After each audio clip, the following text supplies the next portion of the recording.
This episode is sponsored by the HMD Rosetta EQ. Use the code AudioNerds for $10 off at the helpmedevon.com store right now. Hurry. Now, on to your episode.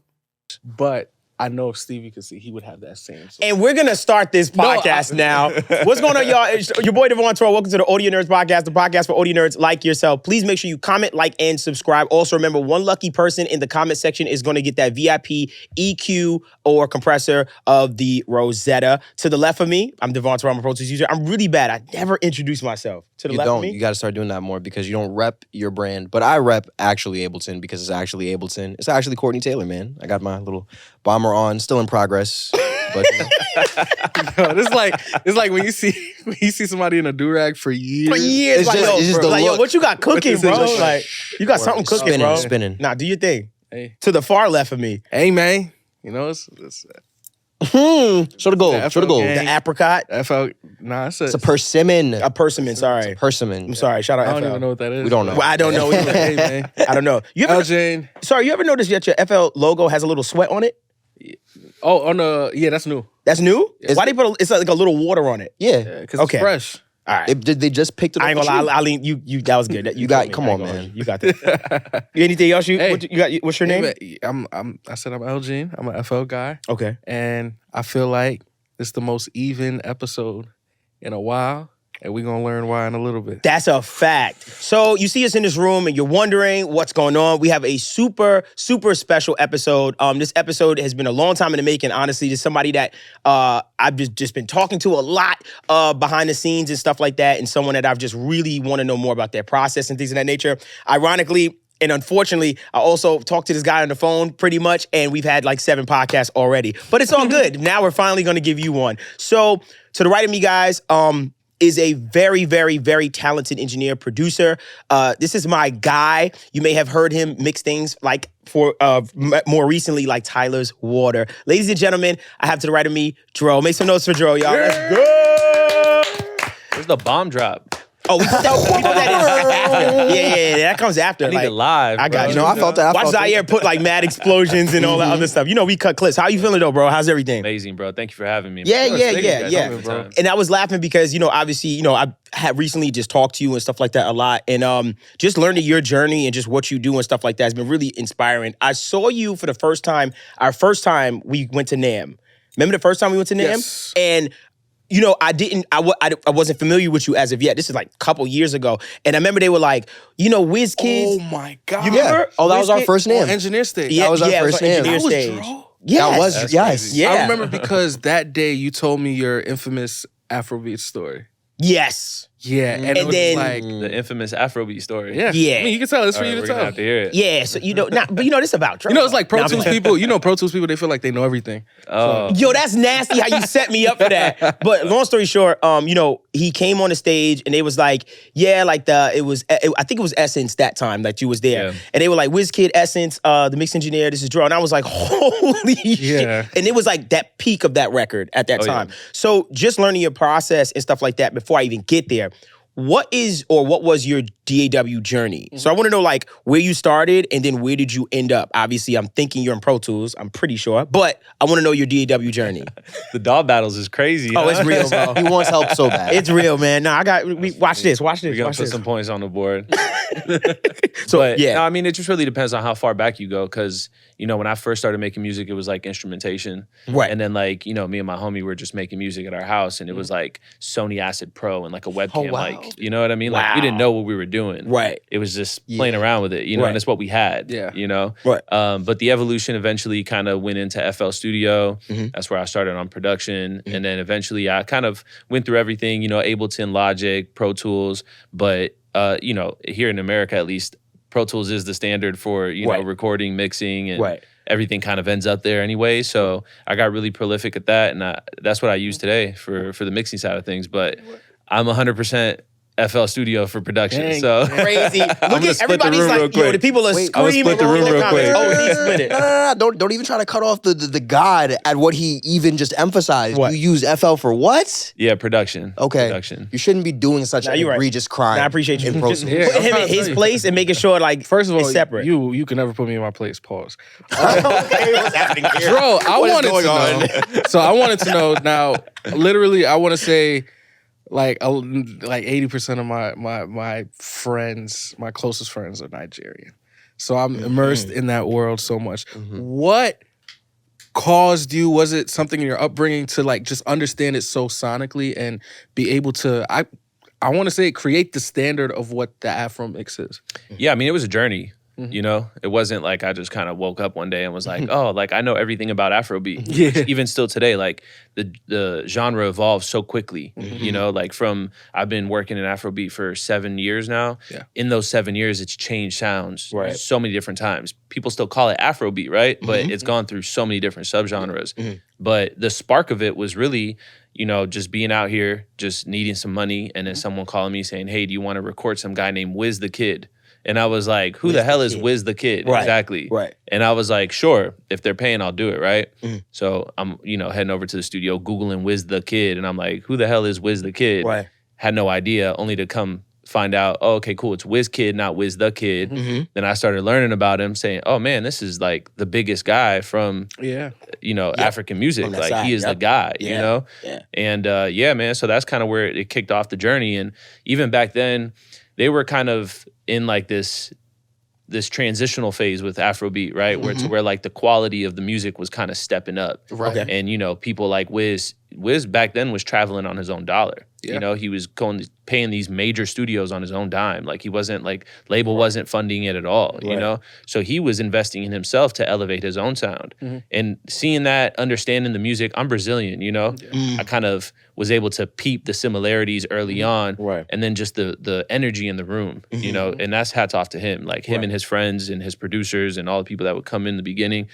The energy was infectious. Right. Like I was just like, man, like this is something special. Like Right. this is gonna go. Right. And that's where it kicked it off. Wow. I love the emphasis that you put on the evolution of the just sound of music, because in any cultural or ethnical genre, whether it's compas, whether it's dance hall, you came up in the dance hall Era. golden era. So it's like you can hear the difference between No Games with Serrani and then what's the record? I'm sorry, like a Controller. Even though Controller was by I get Drake. you though. Like For I sure. get you though. or what's his name from the city? Nobody have you know. You know the song? Nobody have you know the tournament. Nobody have you know. Mm. Cranium. Cranium. Cranium. Cranium. That's my guy. What is that? Is that Yeah, Cranium's right? but that's an old one. That's like closer to 2017, 2016. Yeah, that's an older. versus 2010, and that's 7 years of just Yeah. what it took American music 15 or 20 years to like from a quality standpoint. Right. So the fact that you caught it in that transitional phase is such an amazing thing to hear, and I know you have stories for it. Yeah, because Yeah, you know, for sure. and I know this about you. You were really like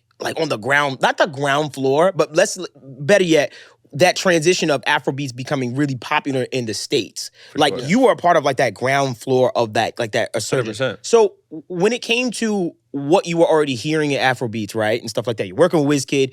What was that like for you? Just saying, well, how am I gonna add my like touch to this, or what did you see as vision wise? Because you've created, I ain't gonna lie, you've kind of created like this. Yo, that's how it's supposed to sound. Yeah. You know what I mean? Thanks, man. So how did you like start to like interpolate that? Like, okay, here's what I'm hearing as far as what I'm already hearing naturally from what they create, but what could I do to kind of not modernize it, if that's too strong of a word, but you know what I'm talking about. For sure, it's definitely Yeah. modernize it. And I mean, technology has a lot to do with it, right? Right. Access to these things. Right. You get a $10,000 dollar Sony mic and you put it up next to a $500 microphone. You got to tweak the hell out of settings. You got to do all this shit on that $500 mic. That Sony, you don't have to do anything. Right. You just step in front of it. You sound amazing. Right. You know. So having the access to the technology requires somebody like Wiz to leave Africa and have to travel all the way over here to even have that in the first place, Yeah. right?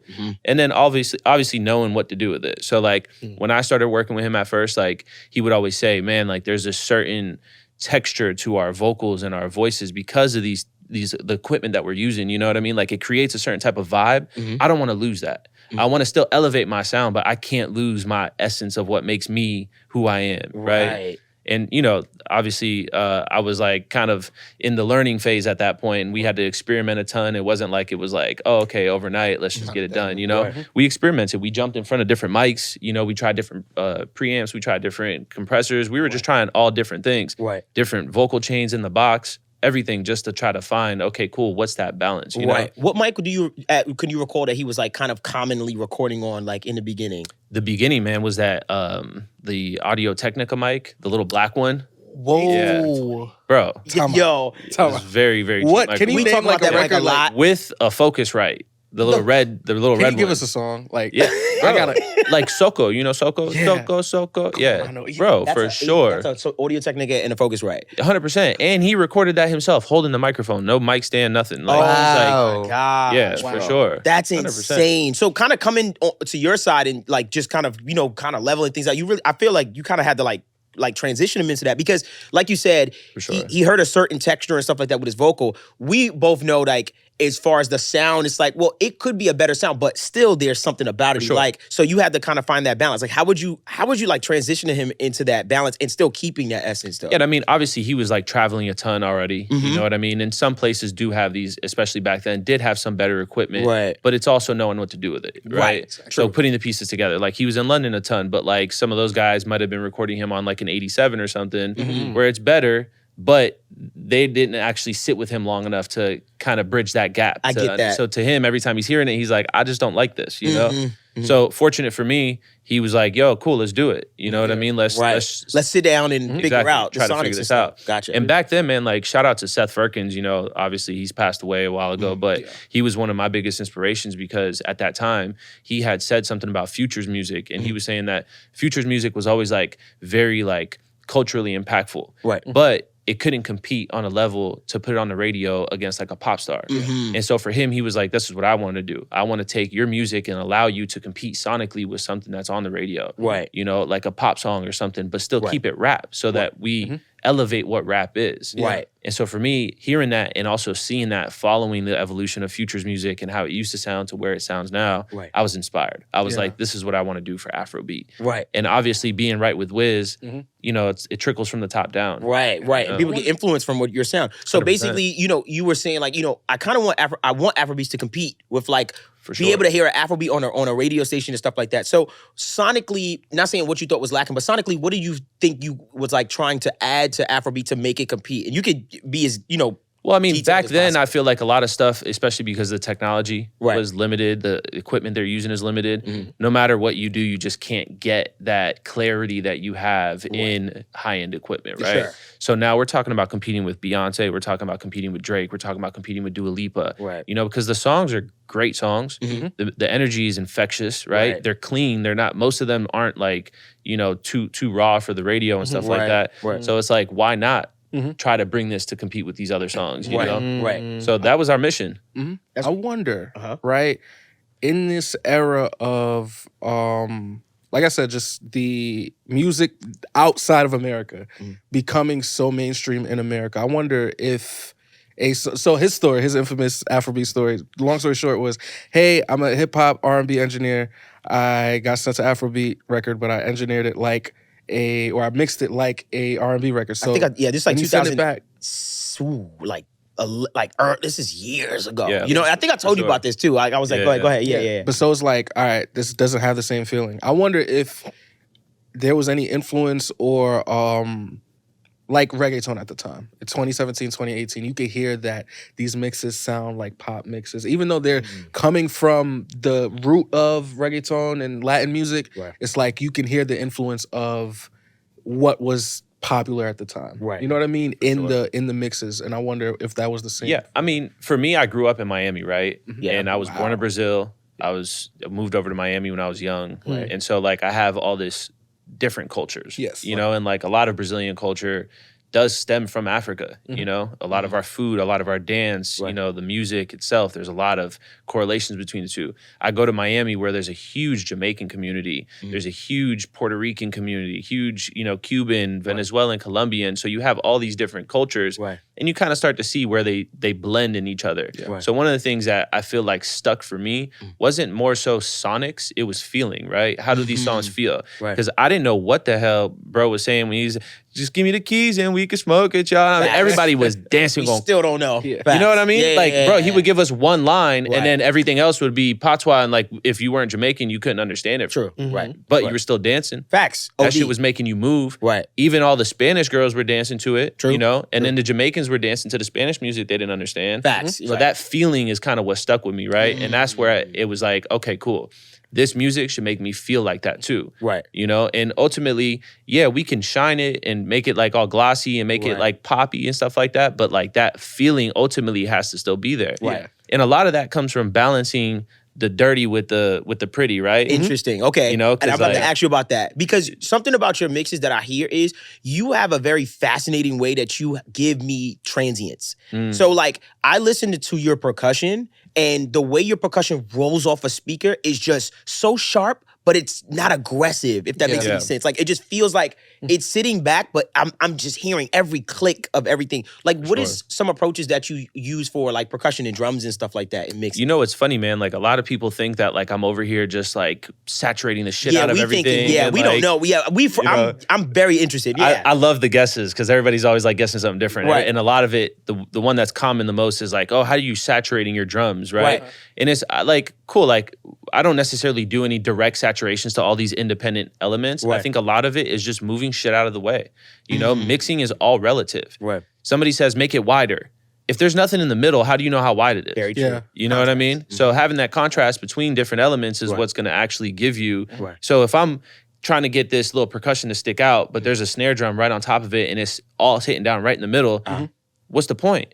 You know what I mean? Why not just move it out the way a little bit and now I could hear it clearly? Absolutely. So I mean, that's really one of my main. It's volume, panning, like the simplest, like fundamental Right. kind of rules before I even go into all that. Anything. Exactly. You are a minimalist. Like 100%. And I know that about you because I remember when we was when I first saw you at NAMM and you was talking and stuff like that, and you said the air fell out of the room. You said everything's in the box. Everything is in the box. Bro, I remember that can I moment. tell you, that was the first, and once again, I'm not an That's so engineer. funny. He looked at me and said, I told you. You don't need nothing. Because he's such an outboard snob. I'm not so an outboard funny. snob. No, all I'm not. right, I'm not. I'm dragging. I'm not an It's a outboard podcast. It's entertainment. I know. I'm not gonna let you Bro, when he it's just us, said not in front of in the company, though. box, you don't understand. I was like, this guy is spitting, man. What are we talking about? Nah, we- I have a it's question, right? But listen, a lot. for that, real quick, shout out to Dave Pensado. Yes. He taught me if you know what you're looking to go for, if you want your stuff to sound like it's, an analog mix, Right. you could do that in the box if you know how to get there. You know, Right. if you've listened to records that are in the box and you listen to records that are out of the box and you can tell the differences between them, you can mimic it. You know what I'm saying? You don't necessarily Got have you. to be in the box to get that. Gotcha. And I mean, we're going to get to more of the Dave. Man, What you working people- with Dave, for sure. All right, engineers, I've noticed something about engineers. Y'all don't like giving y'all personal opinions on songs. However, as somebody, once again, I'm a Wizkid connoisseur. Okay. What session, any session, like you tracking them, right? And you like, yo, this gonna go. Like, like That's Yeah, funny. What was your was stance there a to that? song that made you say, golly? That's fire. Yeah, I mean, there's a ton of those moments, you know? Yeah. And it's funny because like a lot of those moments actually translate to never even coming out. So like some of those songs, but I remember like early on, the first project I worked on with him was Sounds from the Other Side. Okay. There was a song called Naughty Ride on there that when we were making that, the vibe in the room was just so crazy Right. that it just stuck with me forever. Wow. And I was like, yo, this song is gonna go nuts. Right. You know? And like the project did well, Right. but it didn't do what I expected. it Right. to do, Right. You was know like, what this I is going mean? to change the world. I kind of thought it vibes. was Yeah, about to be One Dance Part 2, you know? Right, right, right. It was so His- crazy. Right. His output is very consistent. Like Yeah. Starboy, like so. I wonder how does his sessions look like when we talk to trap producers or trap engineers. Sorry, Yeah. they'll say, "Yo, we done 4 or 5 records tonight," and then the hit record y'all like was the 6th one at 5 in the morning. Like, Yeah. I wonder, are his sessions longer or do they like? Does The he one thing knock I out can say records? about Wizman is that he taught me the importance of just putting in the work. Because this Okay. guy literally doesn't have to work a day in his life Right. and is in the studio more than anybody else you know. Right. Like he is literally in there. Now, that doesn't necessarily mean you have to be physically working because you're not always inspired at that moment. True. But he's there and he's ready for it. Right. And everything's going, you know what I mean? And when the vibe sparks, Right. there's nothing that can stop that. Right. You know what I mean? So like his sessions usually they tend to be longer. Right. You know, but it's not necessarily like action packed from beginning to end. Right. You know, we'll It's chill. ebbs and Like flows. we'll get some food. Like we eat like a family. You know what I'm saying? It's like a Right. good vibe. And then, you know, you kind of move on to the next thing or whatever the case may be. And Right. listen to a couple beats or whatever the case may be. You know what I mean? But Right. when that spark hits, It is Oh, on. yeah. it's gas in a match, man. It just, Right. Yeah, going. and it doesn't stop until the energy dies down. You know Right, what I mean? right. As far as like recording chain is concerned, like obviously when you got him more into kind of figuring things out, what was more or less that recording chain like for you? Like that got common for y'all? Plugins wise, Just like literally vocal mic preamp. Like yeah. what was your Well, vibe? out of the box, we ended up using the C800 Okay. most of the time. Right, Going into the 1073 into Classic. the CL1B, right. pretty much what everybody does. Classic. Some studios wouldn't have the CL1B, Uh-huh. so we would end up doing like a 1176. Cool. Yeah. Okay, gotcha. But yeah, I mean, a lot of that was very minimal processing. Like Right. even the CL1B, I'm not hitting it hard. Right. You know what I mean? I'm giving I'd like to have more options when I get out of back in the box. I You get know what you. I mean? Got you. I get files sometimes where I can tell that this engineer was smacking that CL1B, Right. and there's nothing I can do. Right. You know what I mean? Like now I have to try to expand this vocal. Like that's crazy. You know what I mean? A question for you. And it's funny you mention that because when I get a vocal that feels really tight from a compression standpoint, I do jump to expanding and like Sure. perhaps the mid range to make it feel like at least there's some like it's lifting that tightness that's going on. 100%. What do you do for it? Like what is your kind of technique that you do? Yeah, I mean, tight it really vocal? just depends on how bad it is. Got If you. it's like very linear, then I'll over expand like aggressively, and then Right. I'll compress again Going back down. softly. But because I'm using different settings, Right. it changes the way that it sounds. the timing of it, the way it's attacking and For releasing. sure. Got you. Because you Okay. can hit compressors hard Right. as long as your settings are right, and Right. it's kind of, you know, playing with the tempo of the song and what the artist is doing or whatever the case is. Right. You know, if you have like a super long release and you're compressing the hell out of it, by the time the end it stops compressing and the new note starts, everything is just very linear. I get you. Right. You know what I mean? Flatten that vocal and stuff Exactly. like that. So with your mixes and stuff like that, you know, with the way that bro, I don't know. Honestly, I'm gonna be so honest with you, bro. I don't understand how you're getting your drums and stuff like that to sound the way it is because when I listen to your drums, it's literally Essence is my standard for anything Afrobeat that I even get remotely close to it because the way the percussions just rolls and moves is just so interesting to me. So like you like That's my favorite song to play in the club. It- Like, mine when I too. DJ, it's I'm so a DJ on the clean. side, and I always funny. I got my Afrobeat, dancehall, reggae superset. Fam. Whenever I put that joint on, it's two Afro It's the records. whole that, energy. Funny. and it's yeah by Burna. Burna, But yep. it's like Great when I song, play too. those two, it's like It makes other songs feel like, hey man, you're doing too much. Like you put on a Future record, it's like bang bang, shout out to Future, bang bang. Then you hear Essence, it's like, and you're like, oh wait, it's just light. it just like it just has a. So I'm really fascinated at your process because it's all in the box. I'm trying to understand your process in a sense of like, what are you attacking first in a song? Like as far as like, okay, faders up. Like, am I going for drums first? Or are you going for vocals? Like, what's your like breakdown of your process and stuff? It's How you gonna approach sound it? crazy, but I don't necessarily have like a process per se. Got you know what I you, mean? Like right. I need to check these boxes off because Right. again, a lot of what I'm doing is based off of feeling. It's not based off of Right, you're technicality strictly off your gut. Like, yeah. I'm just right. opening the song up and I press play. Right. And I mean, if the song is so far off from the demo, then I'll just work on getting that close to the demo. Right. And then usually I'll put it away and Right. then start again. Okay. You know what I mean? I Where got I'm like, you. okay, cool, this is closer to the demo now. Right. Because sometimes it happens like that, right? Uh-huh. Other times it sounds very close to the demo and I'm starting from there. I'm going towards whatever I feel. I got If you. it's a vocal thing, if it's a bass thing, if it's a kick thing, whatever it is, I just go towards that Right. immediately. Usually it's always the vocals, right? Because Mm-hmm. like producers are like kind of pre-mixing their own stuff. They're sending you stems.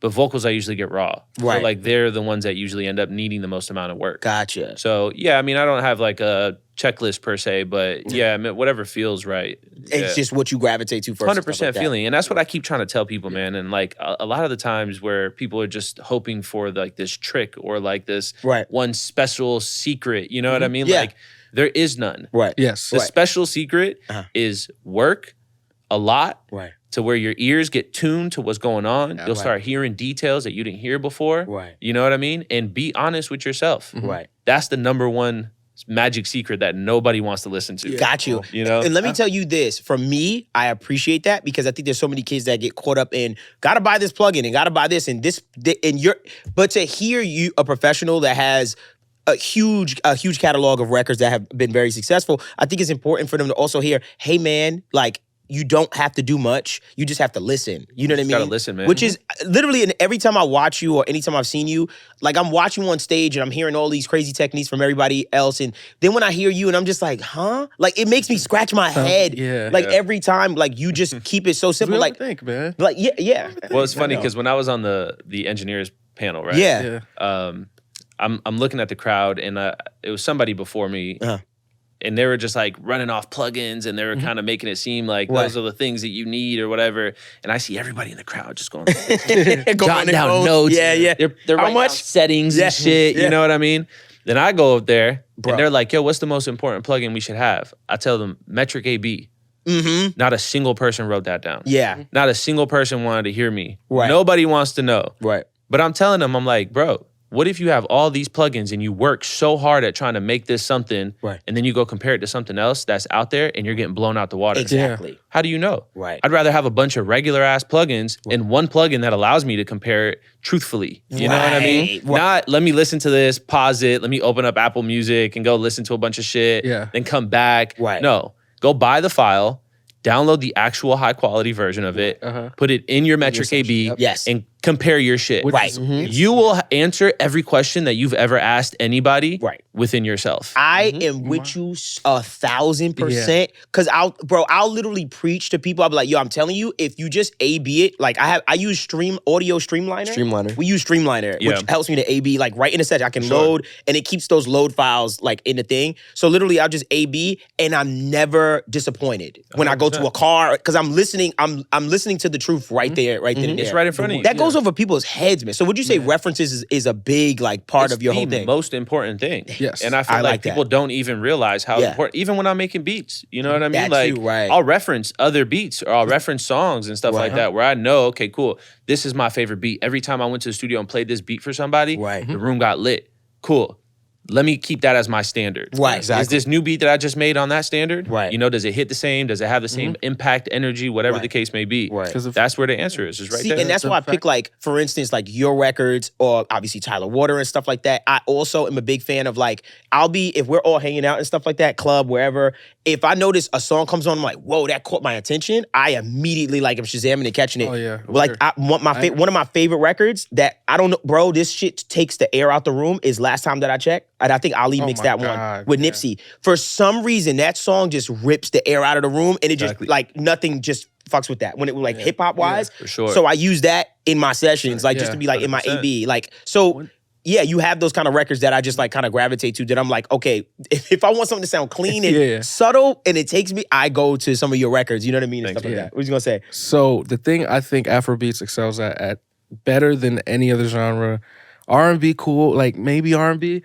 is the blend when it comes down to collaboration, especially in the mixing. And Wizkid collaborates a lot. One of my favorite, probably if my favorite joint is Ooh, your love keeps me warm. Oh, True Love. True Love. Yeah, for sure. Bro, it was to the point where, because I didn't know who Tay was. So it was like, bro, which one is which? You know what I mean? That's how great they blended. So I wonder, like, do they come in the studio a lot? Do you just get sent the vocals? And how do you attack, I guess, blending the vocals together? Yeah, so I actually didn't do True Love. That was like a last minute song that came on the project that didn't even... Got you. Yeah, like I didn't even... got through. Yeah, exactly. Right. Super last minute.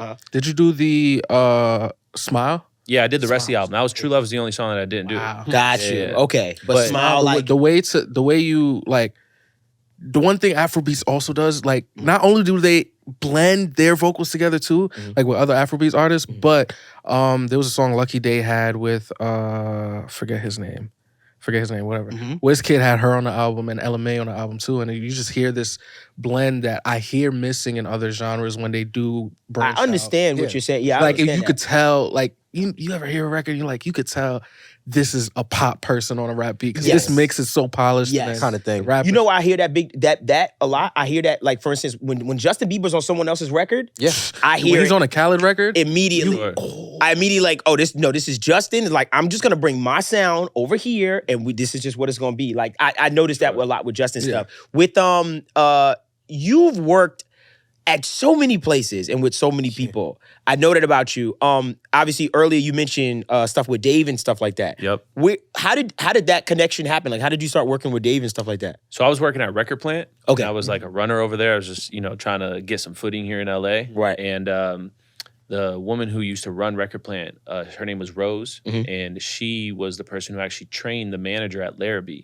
Oh, Larrabee wow. Okay. was having a like private event, and so I was like, "Yo, Rose, you think you can give me tickets to this private event?" Right. Because you know what it was? I got an email that was like, "Oh, like it's like a raffle or whatever. Like get your chance to win." Damn, like it was a raffle to get in. Wow. yeah, because right. it's like a private event, invite Right. only or whatever. So they're letting like 1 or 2 people in. And I was like, Rose, get me in. So Right. she got me in. And then, I'm just sitting here and I'm looking around the room and everybody's talking about their platinum and gold songs and their Grammys and all this shit. And I'm Right. like, bro, I'm taking food orders. Like, Y'all need anything? you know what I mean? Like, anything? like Right. completely out of Right. my element, but Dave was there. And so after, when I was living in Miami, a lot of what I learned from Dave allowed me to like do trap rap sessions and like, the drug dealers that would pay you in cash and like Hell you'd yeah. have enough money to go put some gas in your car and keep Right. your dreams going, you know what I mean? I never heard that one. Keep your dreams going. Yeah. But yeah, man, I mean, a lot of that I learned from Pensado's place. You know, Right. he was doing some crazy shit at the time that nobody was doing. Because Facts. back then, like the internet was coveted. The information was not like, now everybody wants to give you all this information. Yeah. Sign up to my course and I'll show you how to do everything. Yeah. Back then, that was not a thing. Like people were like, no, these are our secrets. You guys, This is how I make my money, and my sure. secret is what makes me. So yeah, Exactly. that was definitely the vibe back in the day. Like, 100%. You didn't tell nobody. Broke that. He shattered Yeah, he that. murdered that. You know what bro, I mean? Like, I told you, one time we was talking, I was like, bro, I remember the first time, like, he was like, I'm going to show you, this is a Snoop Dogg vocal. And I was like, what do you mean? Like, I was like, and he's Crazy. EQing it, and I'm like, oh, shit. Now, I will say this, seeing those videos, I used to just copy. Like, Oh, how yeah. it all is. did. We all did. for Yeah, sure. I was like, I'm just I used to copy copying. every single setting. Bro. Yep. And like, this is it. That's This is how you how you mix. start. Yeah, Like, Exactly. Yeah. And then put somebody's vocal through it and it sounds like shit. And you're like, oh, fuck. Fuck. I wonder What am why. I supposed to do now? Or, Yeah. or personally, my favorite example is the first mix and master with Switching Sides, I think it was. yeah. When I told you I mixed my first set of releases through that, and then I got the first one down, and I was like, oh, shout out Devvon Terrell, like he really helped me Devvon this shit. And then I go to the second song, and I'm like, all right, same thing. Through the same channel, and I was like, oh, this sounds bad. This shit don't work. Damn. It's not hitting. It's not said a one button. something. It's not a one button fix all. Nah, hell no. It's really not. Yeah. That's the problem. I mean, that honestly ties back to what we were saying. Yeah. It's not these magic There's trick no magic plugins button or to whatever. it. Right. These are all tools for sure. They can definitely help. Right. But that doesn't mean that a traditional hammer, with Isn't gonna get the job done. Yeah, with a trizzle Right. is not Like going to you get said, the job. you have to approach it with wanting to get the work done. For sure. I could have a gold hammer or I could have one that's, I found on Hollywood Boulevard and they're both going to hammer the exact same way. Yeah, that's so true. I think you have a unique advantage being that you are in the box, man, like strictly. I think you have a really unique We all advantage. do, man. Why? Because we don't have to. Yo, imagine, right? We in a session, right? Okay. Right. We with Wizkid. Wizkid, like, yo, I ain't gonna lie, yo, pull up that man. Now, pull up that mix session. I'm like, all right, word, I'll pull up the mix session. Okay. Give me about 10 minutes though. I gotta recall everything. But okay. What are we doing? It's not. First of all, it's not gonna take me 10 minutes. Shout out session recall because I have the session recall, so I could just look at it. And let me tell you That this. depends though, if how much gear you're using and what you're using. So this is what I was gonna say. I'm keeping my outboard gear to a minimum. Yeah. So it's like I have like 4 pieces. That's it. Like it's a very modest like kind of pieces. Some pieces I don't even use within like a totality of a mix. Sometimes it's like, ooh, like this guitar would sound great on my pull tech or something like that. Sure. Like I use like that and kind of commit and print stuff. So I don't personally want to jump into the world of being a real outboard heavy centric person because when I hear your stuff, it keeps me in check. I'm like, dog, like he's doing this with just in the box. Like, Yeah. so I want to keep it simple. So I'm not like trying to like venture out into getting like more outboard gear and stuff like that. You don't have to convince me, bro. I'm not Leave yourself now, but the dro. But no, I mean, I've experimented. I've had the compressors and the EQs, and Right. I've done what you said. You know what I mean? I'll Right. process it and put it back into the session, so I don't have to recall anything. Right, But right. if you're using like a compressor on your mix bus, Yeah. You're literally gonna have to wait every single time for that bounce. Yeah. It prolongs everything. It also limits, because like for me, I'm moving around a lot. You know what I mean? I'll have to go pull up here. I want to just be able to bring my computer and have exactly what I had at my place. You know Right. what I mean? get that. And be able to be like, okay, cool. Like I know what the standard is over here as well. I don't have to like bring my compressor or potentially use your compressor that I, and then the tubes sound different or what. It just complicates Converters, things way too much. I get you know? it. I totally Now, get it. don't get me wrong.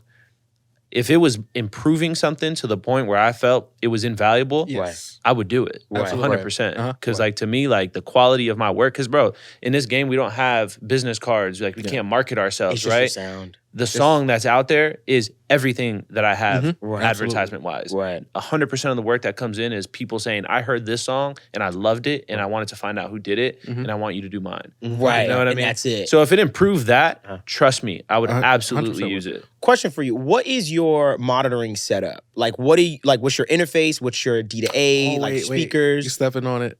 Can we play a No, game? hold on. Can we I play a really game wanna know. first? Listen, I'm trying Wait, to get because if it something- steps on my game, find his if it thing. steps I'm on like, my what game, is it? Dev, Because he's hearing music Let me different, hear it, bro. let me hear it. He's not I hearing know. music like us, bro. if it steps on my game, I'm gonna have to step on you, bro. No. Let him go first.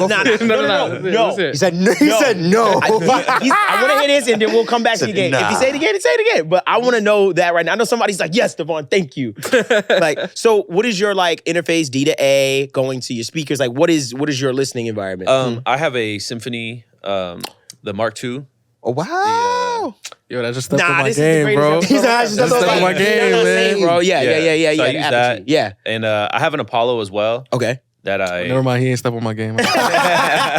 Leave it. with the satellite as well. So like Got you. they kind of daisy chain into each other. And Got then if you. I need to run anything, I'll use the Apollo to run into the Symphony. Gotcha. But everything's outputting the Symphony. Right. And I was on the Focal Twin Bees for a while. That's what I did the whole Made in Legos album on. Oh wow. And then shortly after that, I went to the PMC A2s. Goddamn. Yeah. Yeah, bro. The BMCs, bro. They were- Like, I'm not gonna Yeah, lie. they were good. I think we talked about this. I was like, I don't know if they sold themselves to the devil. I don't know what y'all did with like Cheated. Yeah, people But be bro, going crazy for that. everybody is going to them PMCs. Like I'm Yeah, seeing well, it. I don't have an endorsement.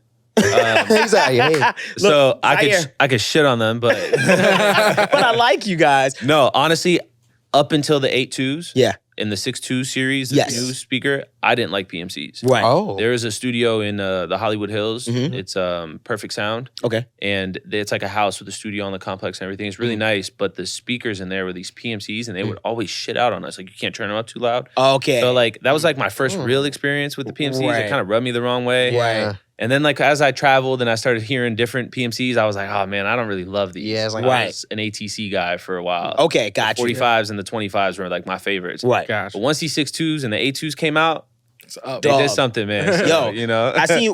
I think TZO has the 6.2s as well. He's got the 6.2s, and that's who turned me on to. I was like, what the hell? I was like, what is these PMC speakers? I've seen them around, but I was like, I'm seeing a lot of these in a lot of people's studios. And then we went to Republic Studio. Yes. And they had the monstrous PMCs. Yeah, yeah. And he was like, it's gonna be the cleanest, loudest speaker you ever heard. And I was like, okay. He was like, it's also $250,000. I was like, okay. Oh, yeah, but- So he turned them up, and dog, I remember it was a Drake record, and I swear to you, it was hitting so hard and so loud, and it wasn't hurting my ear. yeah. You know what I mean? It was really It's very clean. interesting how they do that because they promote that through like their brand is saying that you can listen on these speakers for a very long time Smart. with no fatigue. Right. Yeah. Which I don't know how they did that, but Right. I can say that it's true. Wow. You know, got even you. on my focals, like they weren't super fatiguing, but by the end of the night, I knew that I was working all day. Right.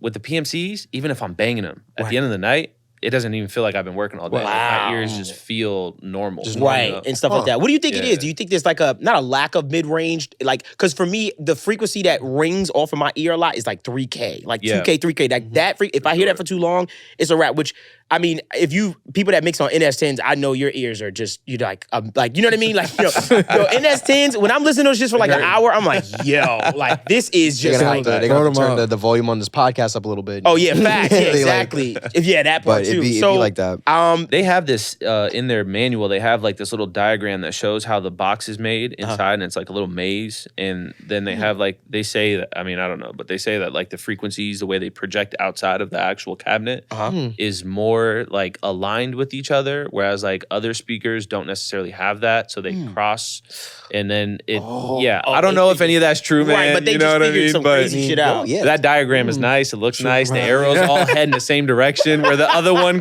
go that way. So I look good. I love that know as an the- engineer, you Yeah. said you looked at the diagram and said, Yeah. just looks nice. That Like, You know what I nice. feel like? See, man, like I am not a technical guy. I hear you. You know, and like a lot of people, especially because like I started producing music. I started on the creation side of music. Right. Like even, and I think that's what helps, you know, my mixing. Right. Is because I don't approach it like a mixer. Mhm. Guys who have never created music, Mhm. it's different. Like you've never, like, I don't want it to sound disrespectful because it's not. Right. But there's a certain type of magic and like the certain like energy that gets created in a song when you're creating it that gets trapped in there, right? get you. And then somebody comes along that's never made a song, and then that goes and it just completely And they gets missed. ruin it. Right. Yeah. You know what I lose the mean? feeling. Right. Exactly. Yeah. And it's like that magic is gone. Yeah, I remember one time I was very early in my life where I was at Full Sail, and I remember this kid. He was like top of his class. He wound up getting like scouted by like this huge classical mixing engineer and stuff like that. And I remember one time he came by our studio, and, you know, bro, he was like on a high horse. I mean, the most high horses of high horses kind of guy. The engineer high horse is high, man. But it's so nasty because when you press play, it better be the It better best smack. I've ever heard, yeah, you know? it's got to match. Oh yeah. So he was like, he was feeling himself. He was like, "Yo, I'll mix this record," and it was like one of our records that we did. And we was like, "Oh, all right, bet." So in our head, we was like, "Yo, he's a little douchey, but yo, this shit might slap." Like when he mixed it. So he sends us the mix, and bro, I remember us going, "Oh, he is terrible." I remember That's like it was hilarious. so bad, but I realized it's because he comes from more of a classical live instrument thing. It was hip hop. Like I was like, he stepped into the genre, bro. There was no kick. Like the That's kick was crazy. like mush. He was like, "This is how it's supposed to sound." I was like, you are so wrong. It's so crazy. Yeah. man, because what is supposed to sound like nowadays? Right. You know? Yeah. Right. Especially Like, now, yeah. Right. Nowadays, we don't have rules, man. Like, I even hate if the program isn't meant to do that, Right. but you find a way to do something with that program Right. that makes it better, who knows? You might create a whole new wave of something because you're doing something wrong Right. that becomes right. Right. You know what I mean? That's Like, true. That's Bro, true. when there Yeah. is no standard, I feel like, anymore. Dro, when you get home, man, sound good eyes on the master, put it to D. Oh, the fact that he knows that nasty plug-in. Can we play That's the? No, I ain't gonna lie. Would have ruined my day. He would have been like, "Yeah, like, yo, like on the kicks, like." That's funny. So you know, obviously I'm fast. Sound good eyes on the master is wild. Bro, it's nuts. He be doing that all the time. He playing. Sometimes he'll play with me. He'll be like, "Yo, bro, that's a sound good eyes. Or 30 of them." Whole time it's just nothing. Nothing. Yeah, I'll be in session. I'm like, "You're not that crazy." You know, something I just want to ask you is plugin wise, right? Yeah. What are some plugins that you feel are unique? And I feel like you're a perfect person to ask because I feel like you're such a minimalist, but at the same time, I feel like you're the person that has like, I feel like in engineering, you're the old guy. You're not old at all. You're the old guy with a tool bag of just tools that you're like, what's those tools? And then the other guy shows up, he got the highest tech and stuff like that, and you're over here like just whipping his behind. That's funny. So what tools in your bag are unique to you that you feel are essential to your sound and how you curate things and stuff like that? Man, what a great question. I don't feel like anything is necessarily like essential to my sound. Okay. If that makes sense. Like Okay. I feel like I could literally do the same thing with stock plugins. Right. It might take a little longer, but I feel like I could accomplish it. Now, are there things that I like that make things kind of cooler and like a little bit different? Yeah, for sure. Golfos, have you heard of them? Oh, yeah. Yeah. Where are you putting golf off? I'll put it right on my master bus. Nice. Yeah. Shout out DCAT. Dang. Yeah. And I mean, I very, very little. Mhm. Like I'm probably like 2-3%. Gotcha. You know what I mean? But like very, very little. But it just kind of livens it up a little bit. Yeah. You know? Right. It kind of creates this space in it that's kind of nice. Right. And if you Right. feed things into it the right way, Uh-huh. you can create this certain type of energy through it. You know what I mean? Gotcha. So I would say that's definitely one of the One more of your unique for ones. sure. Yeah. Are you the type, you know how you have the filters on Golf Us where you can say, okay, ignore the low end, a little bit of this. No, you just let it full blown, it- let, just it ride. Because Nice. it's so little. Right. That what it's doing is very, and it, honestly, if I open it up and it's doing something crazy to where I feel like I have to take out the low end or something Right. like that, chances are I'm doing something wrong coming up in your before mix. that. Yeah. Get you. too. So it's kind of like a kind of telltale for you too as well. Like kind of like, 100%. oh wow, why is it boosting that like so high and stuff And like it's that? and it's regular blue Golfist you're using or Golfist Master? Master. Because I've always wondered. Is there a difference? So there's I've always wondered. That's why I'm asking. I'm not gonna lie. So Golfist dropped the Master one randomly. Yeah. And I just found out about it like a couple months ago. Oh, It's if it's new, then nah. yeah. You're using the regular navy blue one and Yeah, stuff. yeah, yeah. Honestly, no one knows about. Most I don't people know I know the don't know difference, about yeah. it, but it's what I feel like? supposed to be a higher quality version, and it's a little bit more slight, and it's And it's moves. increment, which Yeah. makes me feel like it's more for man. mastering. So Hey. you know where 6 dB it was on Golfist, this one is 3. 3. So I feel like it's meant to be like You know what it is? incremental. You know what that is? You know what that is? You ever watch Space Jam? A reach? Why is it a reach? Why is like- it a reach? That's That's what that's an extra upgrade price for. I mean, I'm not a master. For the chart to move 3 Yeah. DBs. like, what That's are we doing? hilarious. For $20 For $20 more, you get less. You get Golfist Master. We'll That's just OD. slow it down a little. That's Hey, OD. man. That's hilarious. You ready to play a game, bro? Yeah, I'm man, here for come this. on. Get him, I'm always man. ready. Get I him, stay man. ready. Yo, Get him. plugins versus outboard gear. Just want to hear it. I mean, Ooh. gee. Wait. Am I getting the rules to the game first? Oh, no. I'm sorry. Questions? Pardon me. I just wanted to get that one Give him off. a little- One gotta go. Oh, okay. Pick One gotta Just pick go. one. Thank Yeah. you. Oh, plugins or outboard gear? Yeah. Absolutely outboard gear. Yeah, Outboard gear. question. I just need to hear that one. Yeah. Oh, that was from. my That was first- for him, his fan base. That's for his fan base. Waves versus UAD. Ooh. Damn. That's tough.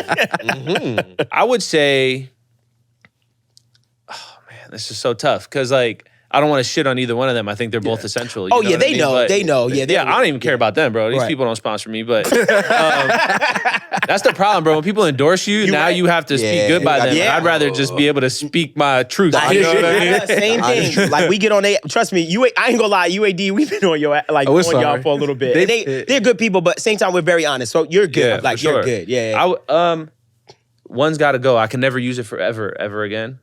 Yep. I'm keeping the UAD, man. Yeah. Yo, something about yeah. the UAD, bro. Because it's They love it, better. man. No, it's Yeah. not. Relax. Can I say why? Let me look at your chain. He said, "Dev, Show it to him. Can I? Yeah, I will. But This can I, chain is UAD? he used a lot of UAD stuff. It's the same 3 plugins he does. I just took his waves. He took my Waves version. Y'all I do was that like, 3 do the plugins? UAD. Yeah. Me and him, it's been on. You 3 never plugins. put But me you on. can't even compare it like that though, because like if you want to talk plugin to plugin, like the CLA 76 that's on Waves, Yeah. doesn't compete with the 1176 that's on UAD. See, But I'm a I heard, CLA. I heard But people the R battle- comp is almost irreplaceable. Yeah. Yeah, Yeah. can't do You know what I anything mean? with that. Like Right. I love the R comp. Right. You know what I mean? So it's Yeah. like I don't necessarily. Is there a different compressor in UAD that I could use? Absolutely. Right. But I still love to use the R comp. comp. You know what I Yeah. mean? So it's Yeah. like, I felt that. yeah. That's like an essential plugin. Like, Speaking of which, that's like Waves, bro. Honestly, Waves, hands down to them, bro. Because like, Yeah.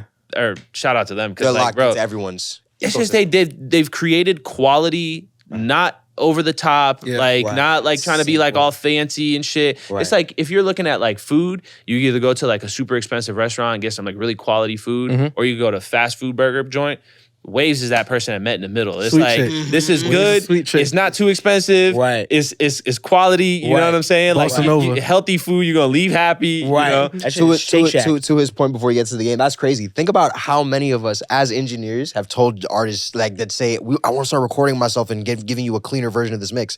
Get some Waves plugins. I'm not gonna lie. I definitely tell him. 100%. Yeah, like even with it's like down the studio rack. It's like like, yo, Bro, yeah, they're that's a doing cheat it. code. They're Yeah. doing it once. That's They're doing scary. it. Somebody sent me a studio rack session, just studio racks. well, remember we used to make them a lot, and people were it was going crazy. We would make studio racks where it's like the plug-in chainer and shit like that, bro. I would have one thing that said vocal, and it was so many plugins like just in there that you could just tweak and be like, oh shit. I can was imagine actually- how that would piss off an engineer. Like if I got back a Beyonce session, right? Right. And she just sent me, it's just studio racks. and I don't know how to use studio. Like, That's say a I don't know fact. how to make studio I racks. hear that. How do I manipulate? Like, I would be Somewhere in the world that is. I'm gonna find that tracking engineer. Yeah, I'm gonna find that tracking yo, engineer. What's up with you? What you got? What else you got? Come on, I got a lot. It's rapid fire, man. My fault, This OG. one, yeah. Hey, My fault. you try to step on it, but yo, Apollo I ain't versus stepping on. I Symphony. just wanted that clean. Hey, I hold wanted that answer on, really clean. hold on. Apollo versus Symphony, man. Oh, Be honest. See, why you gotta put me in these predicaments, man?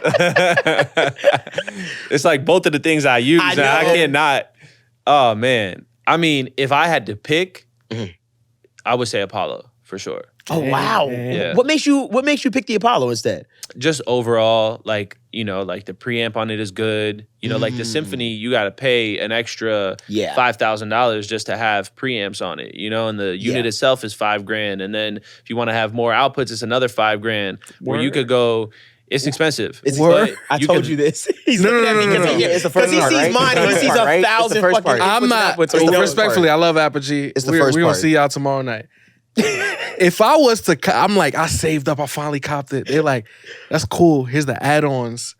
See, You I'm not gonna lie. You configure it on You the. can't buy it Apple. all Yeah. together. You can buy it all together. You know what I it's mean? like when you go on Apple or Apple's website. Yeah. And you're like, instead of 128 gigs, let me get a terabyte of RAM. And it goes and up. it just No. That's crazy. You Bro, like, bro, I thought this was $3,000. Now it's $5,000. What Bro, the hell? No, that's a real talk. That's yeah. a problem. Where's my camera? That's my camera.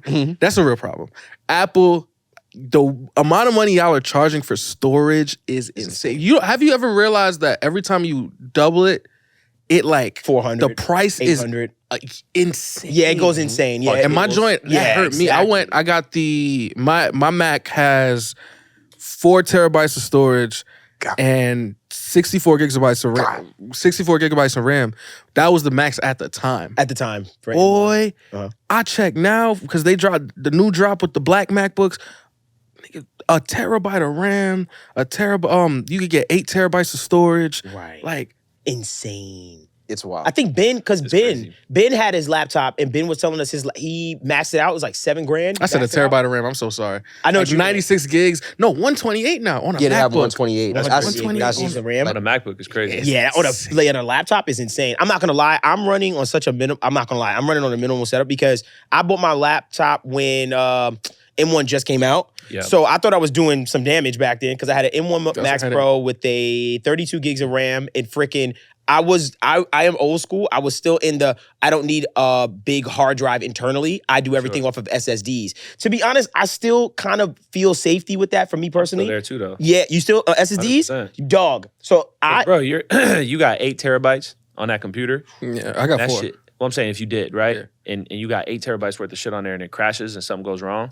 Oh, you just shout out lost Backblaze. 8 for sure. sure. 100%. But But you're I'm losing sure. 8 terabytes worth of information Sure. that you then got to go do all this extra stuff. and they gonna Recovery, charge me yep. $1,000 to even open the shit. I So, will say pause. Crazy. okay, my I wouldn't say oh, he is? nah. You waited until 11. I'm sorry. I ain't wouldn't. gonna I do still because you taught me SSD is important and all of that. I keep For me. a lot of stuff on there. I won't lie. I keep a substantial amount of information on there, but it's not as crazy. Like one of my homeboys has the same 4 terabytes, and he DJs. Uh-huh. All his music on his laptop, no drives. Like That's different. If I was a DJ, for sure, I'd be pulling up no hard drive. That does make sense, It's actually. I'm cleaner trying to- for you probably. For sure. Yeah. As a DJ. I feel like that's scary. But You probably for got me- it backed up. See for me, I do backups like periodically. Every 2 weeks, I'm like, okay, let's back up Yeah. all the new session, the old sessions. Yeah. But for me, if you like, I just don't like that. If my laptop goes goodbye, I know that hard drive is solid. All the files are Yes, there. Like I sure. can just go to another. Like I can't do that with sessions. Like I can't leave my sessions on a separate hard drive. Nah, because I need access all the time. Like just in case. You never know. plug that I'm one of hoe those in, like- producers. Me like too. I don't know. I'm in Yo, that he does phase this, right and I'll be now. like, yo, I don't understand. I'm not. Like, No, Look, I'm in but that phase because I this don't. is the thing though. Uh. These are the types of things that I don't even think about. Yeah. You know what I Right. mean? Like I don't even consider like while people are out there arguing about in the box, out the box, Yeah. I'm not even thinking about it. People are arguing about it, SSDs and internal. I'm just so far out. If it works for me, Right. if my Of course. computer's not tripping, right. I'm happy with it. You know, Right. I don't even want to upgrade my shit, bro. Like if Right. it's working, Why- I'm cool. don't- I don't even know what Mac Studio I got. If it's 1, 2, 3, whatever one, I just Right. know that it works amazing. Right. Don't It's fix what's fast as broke. hell. Yeah. How you like I'm- that? What the Mac Studio? The studio versus I'm assuming when you leave you like I have a laptop. Yeah. yeah. How do you like the workflow of having the two? If it's mixing, everything's on the Mac Studio. Got you. So even Okay. if I have to leave and go somewhere, I just bring the Mac Studio with me. You know? Oh It's wow! small. Just pick it up and go. Yeah, it's yeah. tiny, Facts. you know? Damn, I never thought about that. Duh. I was thinking about switching my Mac M2 Mac Mini over to like my main studio thing, but I'd use it for video editing, so it's a whole nother story. But I'm thinking about upgrading. I've been hearing. Here's my thing with Pro Tools. Yeah. I feel like there may be like a little bit of catch up happening right now with the way it's processing audio, because sometimes I'll have like one plugin on, like I have like an isotope plugin on, and notice I'm getting a little bit of my playback engine error, and I'll be like, "What's going on?" And I just know it's a processing error. I know I have enough power, but sometimes I'm like, yeah, like that M1 stuff. Did you upgrade by any chance? Like, do you know what version of Pro Tools you in? Lifetime free updates. I have no idea, to be honest with you. Okay, bro. got fairly new. Joe's like, look, I open that thing And up. it worked. If I press it and I hear it, I'm good. I never get playback error. Never. Ever. Oh, what? Oh, you got a tricked out. Well, you got a studio, like a. I got the Mac Studio. I got the fully loaded one when I got it. Okay, you know what I mean? got But you. like at Right. the same time, like I don't ever have that issue. Like Right. And I remember I updated Pro Tools because the Melodyne thing came out. Oh, the ARA, yeah. Before that, Right. I never updated it. Right. And I updated it again because it had a bug. Yeah. And then I updated that. Unless you're gonna bring me another feature Right. that's substantial enough, or there's some problems with the one that I have, Right. Yeah. I'm not upgrading. I feel you. feel that.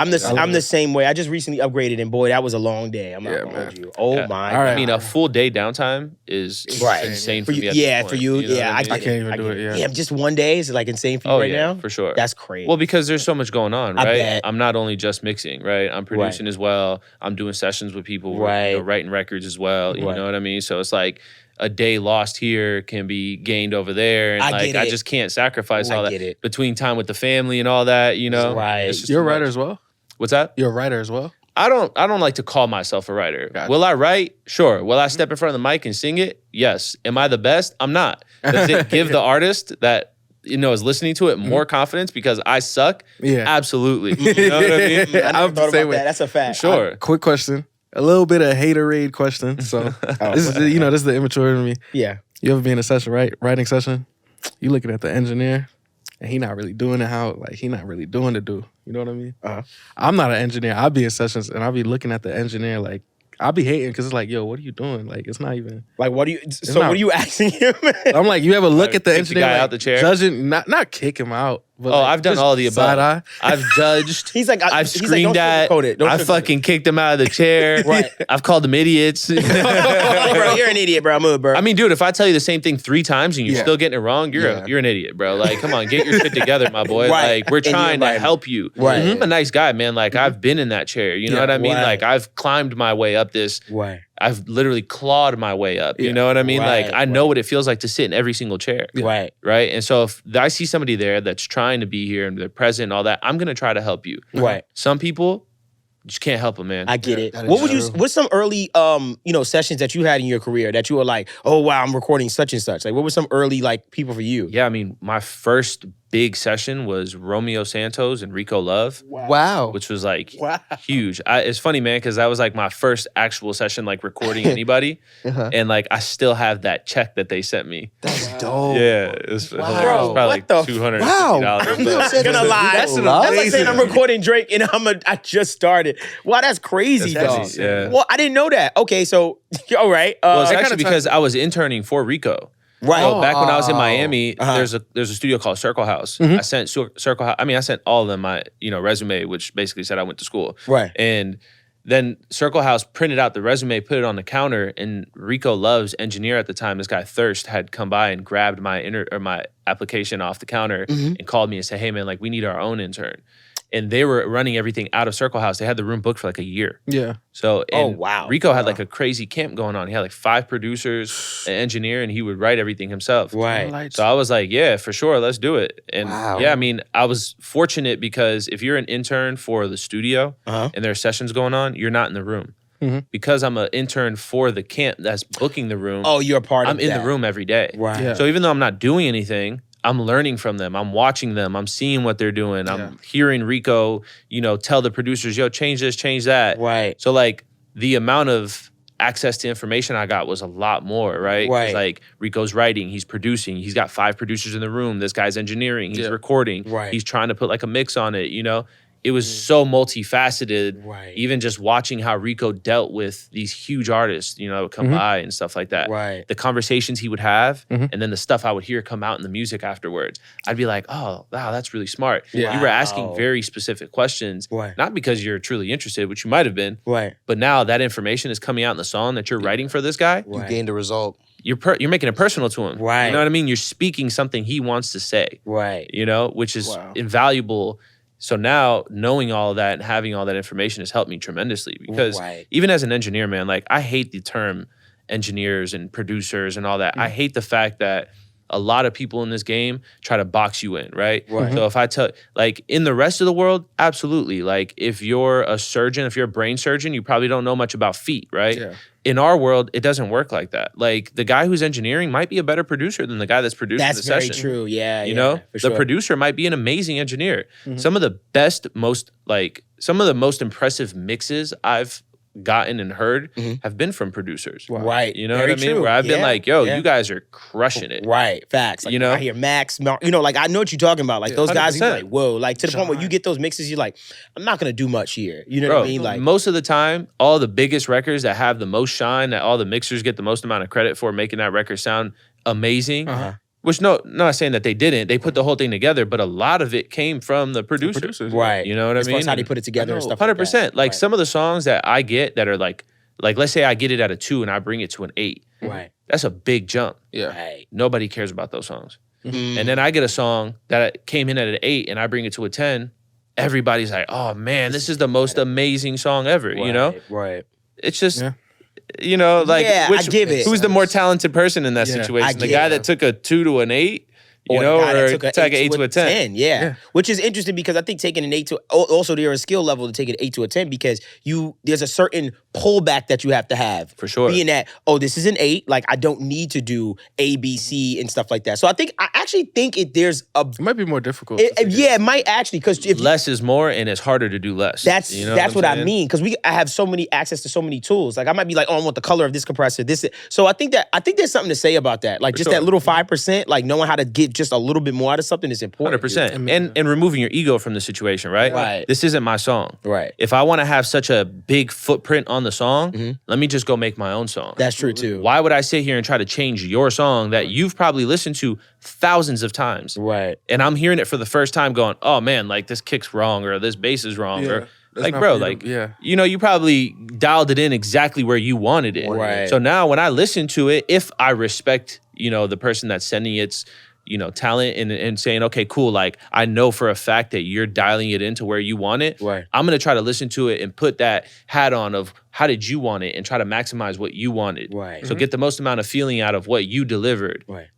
But there's some times where it's like amateur producers, you know, and it's Yeah. like, okay, cool. Now is the time where I get to come in here and just Crazy. Go crazy, do my thing. Exactly. Yeah, you get the green light to do stuff like that. 100%. So from, obviously just working with Rico Love and stuff like that. And that was in Miami, right? Miami up. After Miami, or where did your career go next? Like, what Yeah, was the so next step? I actually got fired from the Rico thing, which Nice. is awesome because it was the biggest push I needed to Okay. kind of move out of there, you know? Right. Because like the Rico situation was amazing, man. Like there's a bunch of talented people. Who knows what would have been the trajectory if I never got fired. And I got fired over some petty bullshit. It was the funniest thing in the world. Now that I look back at it, it's actually entertaining, you know?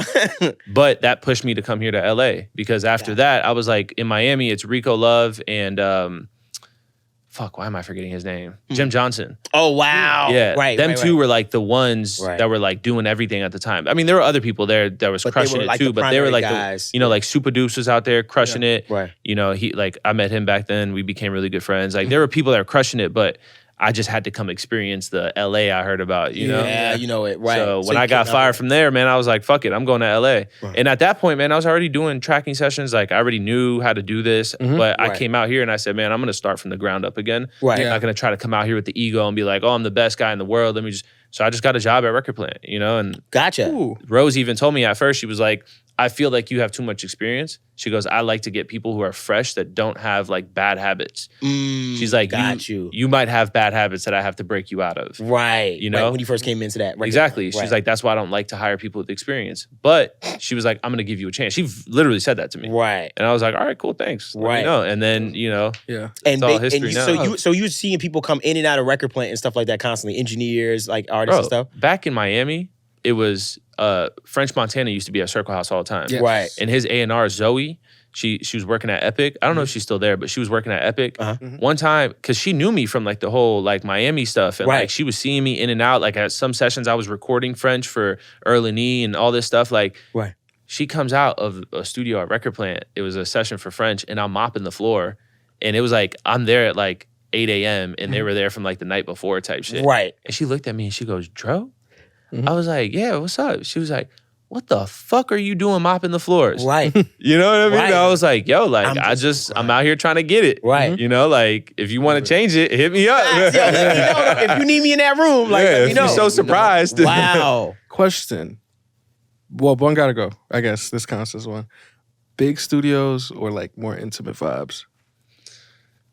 Different purposes for different things, but if I had to pick, Yeah. I would get rid of the big studio. I hear For you. sure. I for sure hear you. Yeah.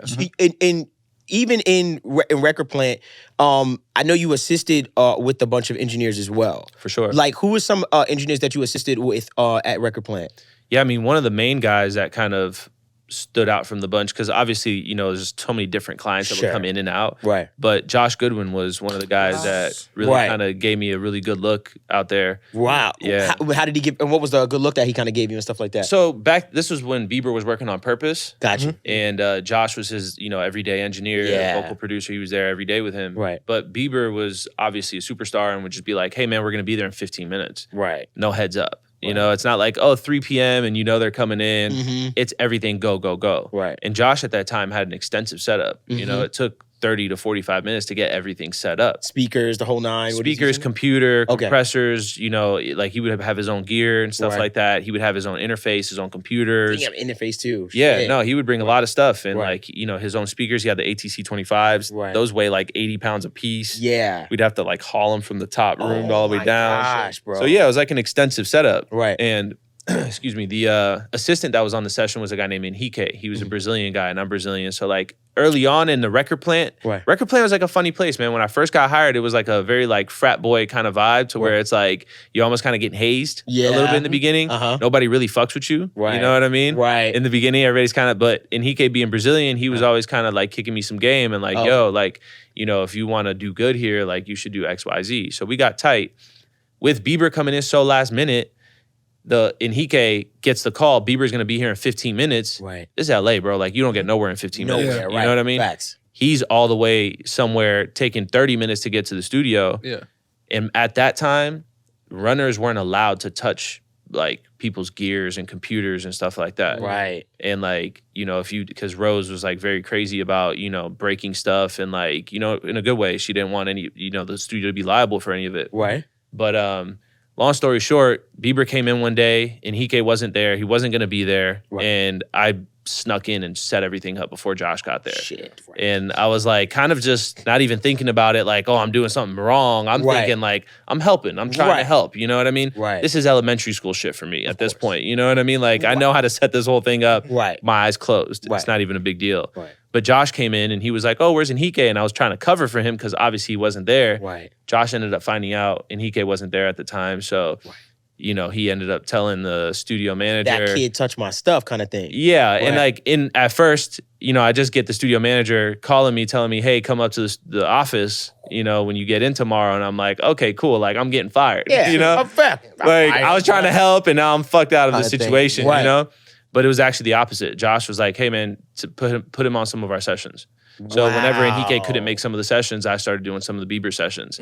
So I assisted for, Bieber sessions for a couple of them and, got to experience that, Right. which is amazing because they're operating at such a high level, right? Yes. Right. So- The highest, like pop wise. Yeah, bro. You're 100%. Especially at the time, that was the album. Yeah, that was the one. That too, was to the work on album, That man, one. That was for a sure. big album. Yeah. And like we could feel it, And Yeah. like for me too, I didn't want to step on Henrique's toes because that was like he's been grinding for that opportunity for a long time. Right. So the fact that it worked out that way to where everything was like good and like Right. it was like a good balance, he had like somebody he could trust that wasn't trying to come in and like take the shit from him. 'Cause I Right. wasn't trying to do that, man. I just Right. wanted to learn. Right. I just wanted to see how they were doing things comparatively speaking to everybody else. Right. And you came and you literally set it up on some like, hey, yo, Josh, I did it. No, you were like, no, we're good. Like I didn't try to take credit for no. I was trying to keep it on the low. Right. I didn't want Josh to know. You know what I mean? I Yeah, wanted yeah. everybody to be like, which is wild. Wow, dude. So you're really cool with Josh and stuff like that. For We're sure. big fans of tough. Josh and stuff Yeah, like that. that So stemmed our relationship, you know? And That's then what's up. obviously as I started, because Josh is an ex-record plant guy as well. Gotcha. So he gets it. You Right. know what I mean? He knows Oh, where. so he came from that too. For That sure. place. Oh, I didn't know you That's like 100%. interned and worked from there. and stuff Yeah, like yeah, that. for sure. Wow. That's dope. That's a full So- circle moment, dude. Very, very full Crazy. circle. But yeah, man, Right. it was dope. And that's kind of where our relationship sparked. And as things started to grow, you know, Right. there's different paths that start crossing again. Right. So Essence was the moment where it full circled, you know? Wow. Yeah. And that's how it all full With the circle. remix, It was For like, sure.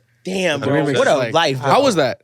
Yeah, I mean, it was amazing, bro. It's, Mm-hmm. you know, getting that call and saying, hey, man, Bieber is going to jump on this record. Yeah. That's, you know, it was gaining steam and it was like blowing up It was. organically too. Yeah. Yes. And being such a big fan of Bieber growing up, I mean, if you're in America, you can't not be a fan of Yeah. Bieber, Yeah, bro. Like he's just crushed it in so many different ways. Heck yeah. You know, That's so amazing. yeah, it was amazing. And I was praying too, man. I was like, please don't let Josh try to take this from me. I was let like- me rock, Josh. Let me get Yeah, this man. off. I was like, send me the vocals, bro. Please send me the vocals. Right. He was bro. like, I got it, bro. I promise. super And you know he's sure. gonna do it and be like, yo, we're good, right? Like we're good. 100%. But Wow. even still, like Josh did, you know, most of the processing on the vocals sent me like kind of like wet acapellas stemmed out. So I had like reverbs and the regular vocals and Right. stuff like that. Right. Because he's a pro and he knows, hey, here's what we would have done. Right. But at the same time, this has to match the song. Right. Right? And she Kind of gave goes him back to options. what you were saying about blending people together. Right. They have to live in the same world. Right. So, you know, I had to do small little tweaks, but at the most of the heavy lifting was him. And he didn't try to come and say, hey, mixed by me or anything like that. He was Right. just like, yo, this is you, bro. Right. And Yeah, that's so it. that was- Look at that was Wow, look at that whole moment, bro. Damn, That's for so sure. big to me. Bro, I'm Wow, like, this- just honestly, just congrats to you, man. And, you know, For real. another reason why I just love, you know, and I just love this platform so much as me personally being able to talk to you is because just to hear your career, right? And you're young, right? Like back in our day, we'd see the legendary mix engineers and we were like, yo, he's like 60, 50. Like these guys were Sure. older guys, Your right? catalog is at least Yeah. 57 years old. See, Right. exactly. Actually, to be and, fair. and to see you Thanks, in this at this level, just kind of like, yo, bro, you're like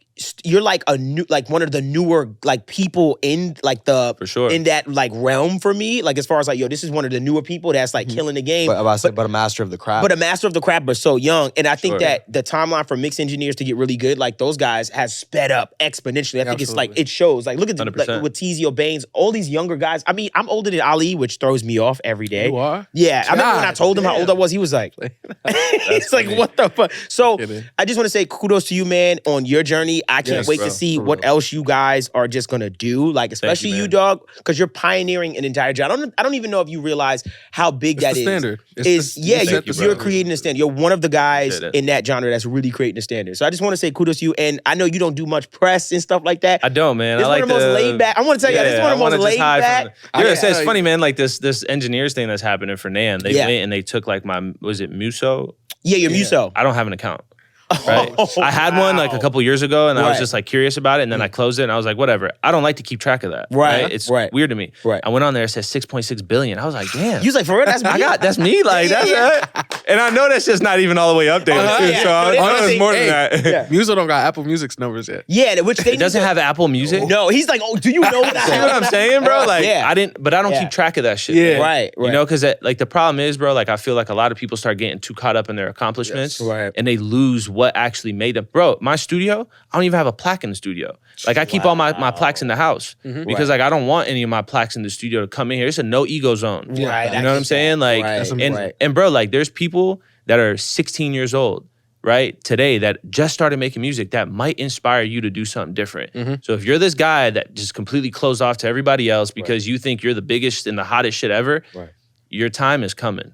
Oh You my know what I mean? God. Because these kids is gonna figure some shit out, and you're not gonna be ahead of the curve because you were too busy closing the door on them. Exactly. Whereas you could be helping these kids. You know what I'm saying? Like you Right. guys say, like I'm the standard for Afrobeat. That's awesome. Yo, kids, use this standard. You know what I'm saying? Like, bro, the amount of people that I hit back on Instagram off these DMs that ask me questions and shit like that, Right. and I'll answer all of them. You know what I mean? And like, you. again, I know that I don't do a lot of like press and shit like that, and Right. I'm not the type of guy to sit here and be like, guys, you should take the 1176 and you should put the knob on slow. You know, like if that's what you guys want me to tell y'all, for Right. sure, but I know it's not going to help you. Right. You know what I mean? Understand. And like, I'm not the guy that's like going to tell you all this exciting over the top stuff that Right. you're going to be like, oh, this is so cool, and run back to your studio studio, Right. I'm trying to give you the real shit. Yeah. You know what I mean? That's really gonna help you grow. Right. Not the facade of get rich quick. You know what I mean? get it. I understand. Yeah. No, and I, like I said, I appreciate that because I think that this is a good, healthy episode for people to see like someone at your level and saying like, "Hey, man,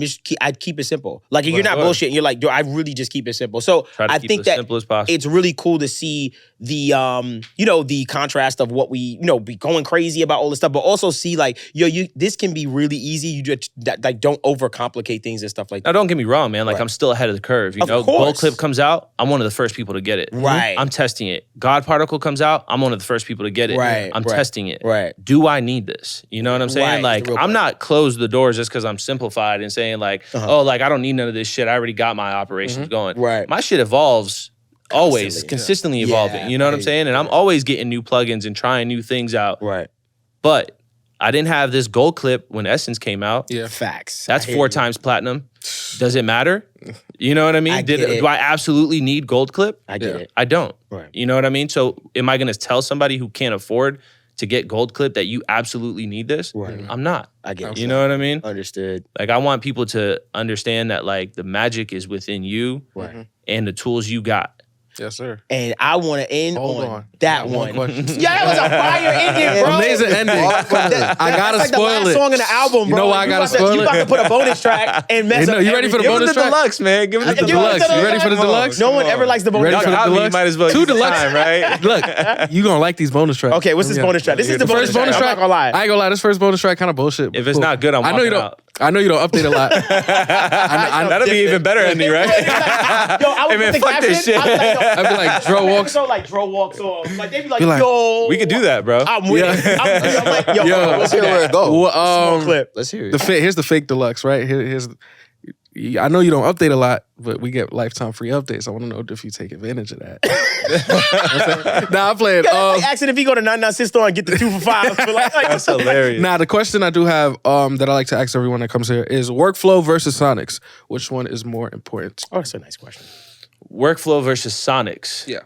And you're saying workflow as in like what, like Pro Tools, like routing and all Ease that? of access, or yeah. like- Just how you are in the box, for instance. Like that's Okay. important to you. You know what I mean? Like, Is that more important versus than the Sonics? sonically getting it on point? You know, I think this is one that I can't pick either or because one inspires the other Informs, yeah. and the other way around. Like my workflow is what allows me to get my Sonics. Yeah. The Sonics are the most important thing. So does that not allow, make the workflow important? I get it. Yeah. You know what I mean? I Like- get it. Yeah. It kind of goes hand in hand. Yeah. It's too synonymous. I get what you're It's saying. it's Yeah, like yeah. I need both, Right. you know, because I at the end of the day, it goes back to my business card, right? Them Sonics, that's all I got. That's true. Yeah. And You that's know? what I'm paying attention to. I'm not really paying attention to his workflow. I'm like, damn, this workflow is fire on this record. It's like, no, I'm Sure. hearing your Sonic. Which my workflow changes too, depending on what the track needs, you know? Because again, like a lot of people know me for the Afrobeat stuff, right? Right. I also did Dave's whole album in the UK. Yes. You know, I also Wow, did yeah. majority of Stormzy's album, majority of J Huss's album. Right. You know, I'm working on, I can't even say, but I was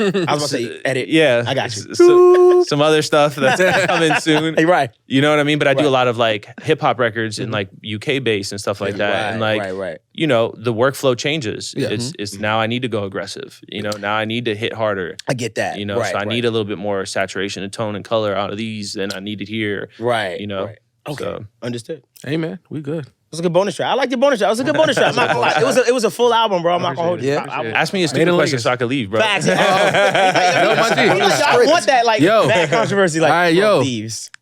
If I record this record at FL and I send it to you to mix, you get that done for me, bro? The fact that he has FL and knows how to use it though is what makes it. All right, a if little I record a dangerous. song, in virtual DJ and send it to you to mix. All right, man. That's